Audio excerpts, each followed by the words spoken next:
కాంగ్రెస్ వారు స్పందించలేదు. కనికరం లేకుండా ఆ రకంగా వ్యవహరించారో మొత్తం ఆ రోజు సమాజం, తెలుగు ప్రజలు గమనించారు. భారతీయ జనతా పార్టీ చాలా స్పష్టంగా 2 రాష్ట్రాలుగా విడిపోదాం, అన్నదమ్ములుగా కలిసి ఉందామనే ఆలోచనతో చిన్న రాష్ట్రాలు పరిపాలన సౌలభ్యం కోసం అని చెప్పి చిన్న రాష్ట్రాల కోసం ఉద్యమించి సాధించుకున్నాడు తెలంగాణ. అయితే 2 రాష్ట్రాలుగా విడిపోయిన తర్వాత 2014లో మరి కేంద్రంలో మోదీ గారి నేతృత్వంలో ఎన్డీఏ ప్రభుత్వం, అదే రకంగా మళ్ళీ రాష్ట్రంలో ఆంధ్రప్రదేశ్లో మరి ఎన్డీఏ ప్రభుత్వం ఈ రకంగా మరి ఏర్పాటైతే ఆనాడు ఇంతకుముందు చెప్పినట్టుగా అమరావతి రాజధానిగానే ఆ రోజు మరి ఆ యొక్క సంకల్పం తీసుకుంటే ఆ యొక్క ముఖ్యమంత్రి చంద్రబాబు నాయుడు గారు, నరేంద్ర మోడీ గారు ప్రధానమంత్రిగా వారికి పూర్తిగా మద్దతు ప్రకటించి ఆ స్ఫూర్తిదాయకమైనటువంటి ఆ శంకుస్థాపన కార్యక్రమంలో ఇంతకుముందు చెప్పినట్టుగా ఏ రకంగా ఆ యొక్క కృష్ణ నది ఒడ్డు మీద మరి ఉద్దండరాయినటువంటి గుంటూరు జిల్లాకు సంబంధించినటువంటి ఆ యొక్క పల్లెలో శంకుస్థాపన చేస్తే ప్రధానమంత్రి హోదాలో నరేంద్ర మోడీ గారు ఈ పార్లమెంటు నుంచి ఒక పవిత్రమైనటువంటి ఈ ప్రాంగణం నుంచి మట్టిని, అదే రకంగా పవిత్రమైనటువంటి యమునా నది యొక్క జలాలను తీసుకెళ్లి ఈ ప్రభుత్వం కేంద్రం కూడా అండగా ఉంటుంది, కట్టుబడి ఉంటుంది. అమరావతి మొత్తం ఈరోజు ప్రపంచానికే చాటి చెప్పేటువంటి నగరాన్ని తీర్చిదాం, ఒక గ్రీన్ ఫీల్డ్ సిటీగా నిర్మాణం చేస్తామని శంకుస్థాపన చేస్తే అటువంటి మరి అమరావతిని ఏ రకంగా మరి నరేంద్ర మోడీ గారు చాలా స్పష్టంగా చెప్పారు. 2 తెలుగు రాష్ట్రాలు, అది తెలంగాణ అయినా ఇది ఆంధ్రప్రదేశ్ అయినా, ఈ 2 రాష్ట్రాల ఆత్మ ఒకటే, అది తెలుగు భాష మాత్రమే అని చెప్పి ఘనంగా చెప్పినటువంటి నరేంద్ర మోడీ గారు. కాబట్టి మనం ఈ 2 రాష్ట్రాల అభివృద్ధి కోసం కేంద్రం కట్టుబడి ఉంది, ఎన్డీఏ కట్టుబడి ఉందని చెప్పితే ఆ రోజు మరి పిల్ల కాంగ్రెస్ అనేటువంటి ఏ రకంగా పిల్ల చేష్టలతో అమరావతి కాదు, ఈ రాష్ట్రానికి 3 రాజధానులు కావాలని చెప్పి 3 ముక్కల ఆటలు ఆడించి ఏ రకంగా నవ్వుల పాలు చేశారు. మొత్తం ప్రపంచమంతా కూడా వివరిపోయింది.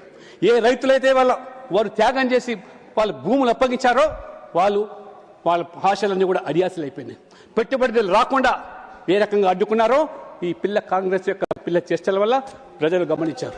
అందుకనే ఆ రోజు ఈ పిల్ల కాంగ్రెస్ అయినా తల్లి కాంగ్రెస్ అయినా రాజకీయంగా మళ్ళీ మట్టి కనిపించి మరి ఒక కాంగ్రెస్ పార్టీని హ్యాట్రిక్ డక్ అయితే ఇంకొక పార్టీని ఇంతకుముందు మిత్రులు చెప్పినట్టుగా ఏ రకంగా మరి మట్టి కనిపించారో ప్రజాస్వామికంగా ప్రజల యొక్క ఆలోచనతో ప్రజల యొక్క మద్దతుతో అది వారు చేసేటువంటి నరేంద్ర మోడీ ప్రభుత్వం ఇంతకుముందు చెప్పినట్టుగా ఆంధ్రప్రదేశ్ విభజన చట్టంలోని ప్రతి హామీని కూడా నెరవేరుస్తూ ఆ రకంగా అమరావతి నిర్మాణానికి వరల్డ్ బ్యాంక్, ఏషియా బ్యాంక్ ద్వారా 15,000 కోట్లు అయితే కానివ్వండి, మొన్నటికి మొన్న బడ్జెట్లో 1,600 కోట్లు ఆ అమరావతి పట్టణ అభివృద్ధి కోసం, పోలవరం ప్రాజెక్టు కోసం కూడా 3,320 కోట్లు కానివ్వండి, రైల్వే బడ్జెట్ యూపీ హయాంలో 10 సంవత్సరాలు ఆనాడు ప్రభుత్వంలో ఉంటే ఉమ్మడి ఆంధ్రప్రదేశ్ రాష్ట్రానికి రమారం వారు ఇచ్చింది ఏంటంటే 886 కోట్లు మాత్రమే ప్రతి ఏటా.